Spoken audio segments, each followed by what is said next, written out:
Hi guys! So today I am going to do my June wrap-up. This month's wrap-up is going to be in no particular order because I was a bit of a piggy and did not organize my books properly this month after I read them, so they were just kind of any which way.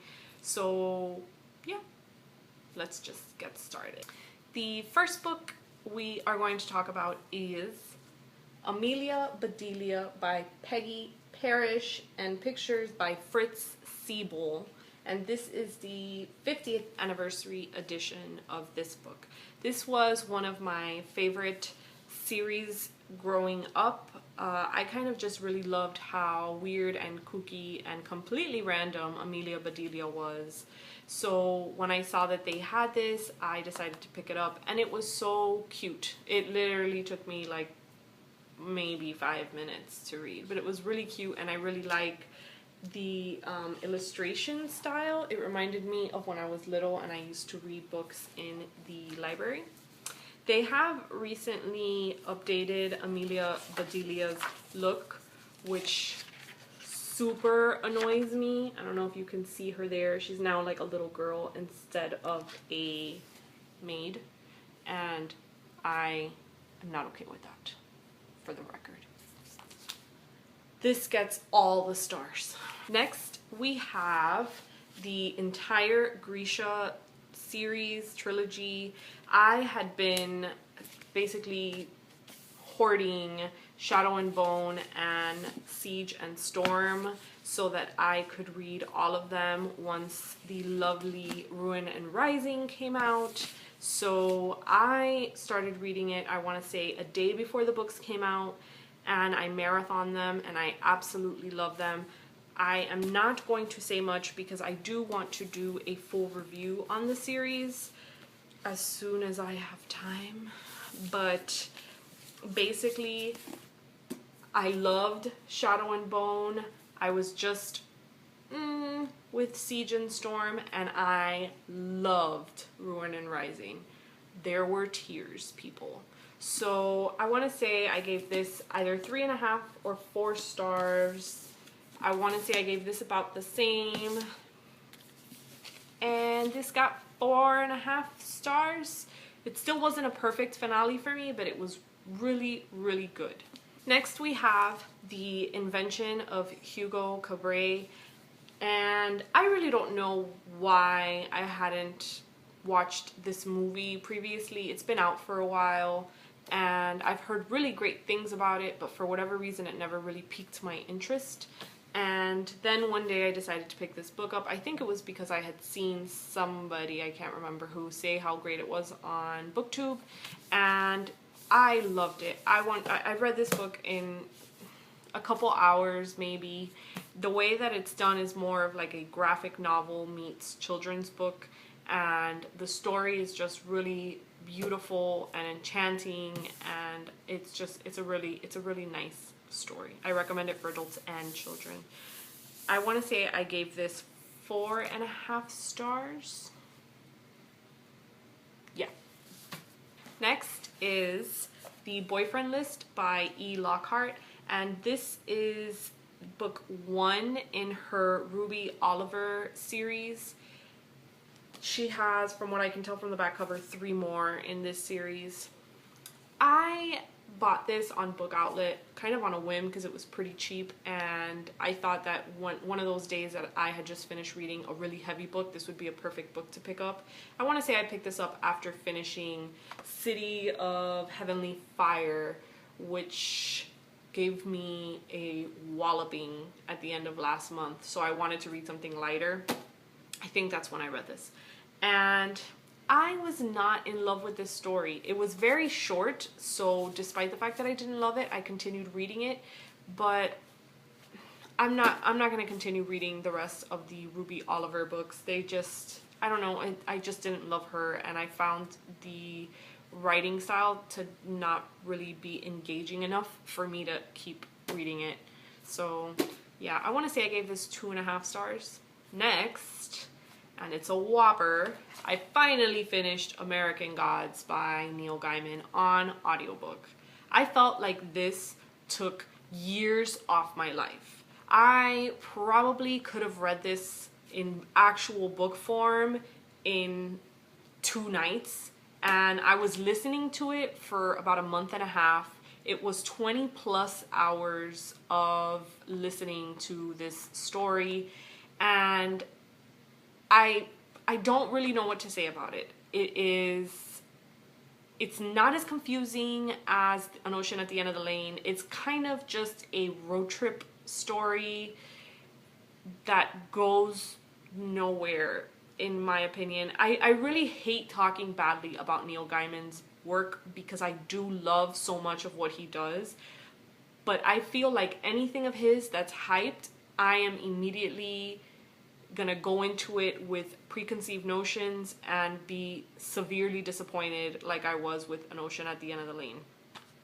I just, it sucks. It just sucks for me because I really want to love him, but I just don't. I feel like maybe I'm more into his fantasy stuff and his graphic novels than I will ever be into his straight novels. Yeah. I think I gave it 3 stars because, again, it's Neil Gaiman, but no. Next, we have Covet by Tracy Garvis Graves. She is the author of On the Island, which is an adult novel that I read last year, and absolutely, I mean, I was obsessed with that book. I read it in one night and I couldn't stop thinking about it. This is the story of Claire Canton and her husband Chris, and they have hit a rocky patch in their marriage. Chris is out of work, and it's really taking a toll on his self-esteem and their family life. And Claire meets a friendly cop on the street one day, and basically it's what happens when your marriage is struggling and you meet somebody who fills a void for you. This book was excellent. I read it in one sitting. It actually sparked a lot of conversation for my husband and I, because of the premise of the book, which was very interesting. And it's really good. If you're like subtle adult romances, I would highly recommend reading this. I want to say I gave this 4 to 4.5 stars on Goodreads. Next, we have Angus, Thongs, and Full Frontal Snogging. On the bright side, I am now the girlfriend of a sex god, knocked out by my nunga nungas, and dancing in my nutty pants. These are mismatched books 1 and 4 of the Georgia Nicholson series by Louise Renison. And I have known of this book series for a very long time, but when it came out, I was actually already graduating from high school and was so busy reading other things that I just never got around to it. And then a few years ago, they came out with a movie called Angus, Thongs, and Full Frontal Snogging, and I absolutely adored the movie. It's a really funny, just gem of a little British movie, and I love the main actor. He's actually super gorgeous, although very underage for me. And I decided to pick up the first book. I had started reading the book, but I never finished it, and then more recently I found the other books on Book Outlet and decided it was time to binge the Georgia Nicholson series. So I read all 4 books really quickly, and I had to wait. I took a pause to order the 2 books that I was missing, and then they just actually got to my house today. So tonight I'm going to continue reading the Georgia Nicholson series, and I'm super excited about it. The books are laugh out loud funny. It's the kind of things that would happen to you when you were younger and in school with your friends, and the kind of conversations that you have. They are great. It is really funny. I highly recommend it to anybody. So I want to say each of these books got varying degrees of 4 to 5 stars. The last book that I read, which is Dancing in My Nutty Pants, got 5 stars. I really enjoyed that one specifically. Next, we have A Monster Calls by Patrick Ness. This book, I could feel that this book was going to kill me probably from page 4, and it really did. It's kind of in the vein of Hugo. Excuse me. It's kind of in the vein of Hugo Cabret in that it has beautiful illustrations throughout the story, but it has significantly more writing than Hugo Cabret does, but the story is just so touching, and it's such a beautiful overall tale that it tells. I really enjoyed it. It did make me cry quite a bit. But overall, I loved this book. I gave it 4.5 stars on Goodreads. Next, we have Fables number 5 and Fables number 4. And that is March of the Wooden Soldiers and The Mean Seasons. And I have been reading the Fables graphic novel series on and off for a couple of years, and I really enjoy them, but it's not necessarily like Saga that I want to read all of it in one shot. I kind of just want to read them when I can get my hands on them, and I don't stress about reading them right away. The story is very involved and has a lot of characters, so it does take me a little bit to get back into it, but they are very recognizable characters because they're famous fairy tale characters. It's kind of the same idea behind it of taking fairy tale characters and retelling their stories a la Once Upon a Time, but it's much darker and much more, I want to say, twisted, but it's not necessarily twisted in a dark way, it's just twisted in an adult way. And it's very interesting and very unique, and I really enjoy them. The illustration style is really cool. It's kind of darker than a lot of stuff, but it has that old comic style to it that I really enjoy. And I love the main character, or one of the main characters, Bigby Wolf. So I really enjoy this. I have another couple of them ready to read, and I'll probably be reading those in July, and then I'll have to go buy the next few in the series. But I really like these. I gave them 4 stars each. Next, we have an ebook, and I already did a review about this. I hope you can see that. It's Outlander by Diana Gabaldon. I'm not really going to get super into this because I did a full review video for this, but I absolutely adored this book. It is a whopper at almost 900 pages, but it is highly recommended. If you like historical fiction, I would tell you to run to get this book because it's excellent. Next, we have The Fiery Heart by Rochelle Mead, which is book 4 in her Bloodlines series. I don't really want to get into this because I don't want to give any spoilers away.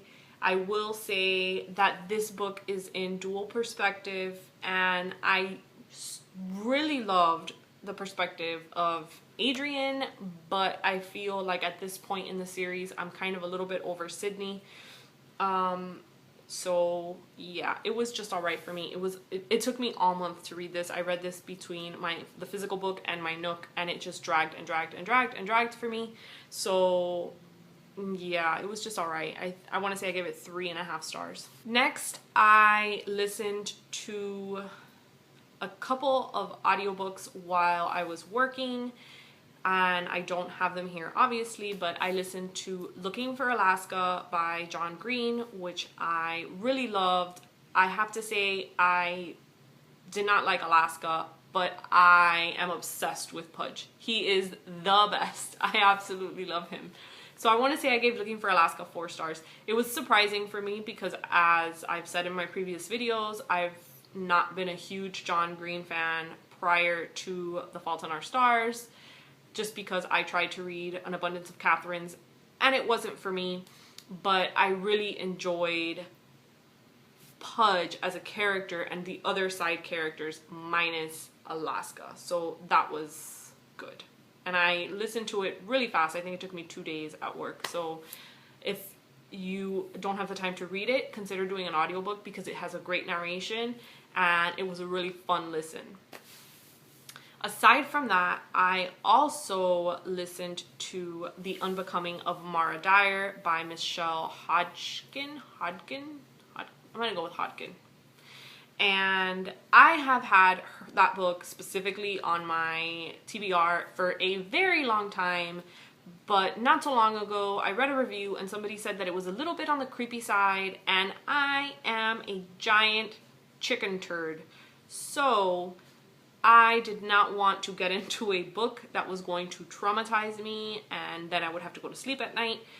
So I basically decided that I would use my Audible credit and listen to it instead, because that would be a lot less scary than reading the story. And I gotta say, it was not scary at all. So I'm going to get my hands on the next book, which I know is already out. I can't remember if it's The Retribution or the something else of Mara Dyer. They're all very similar.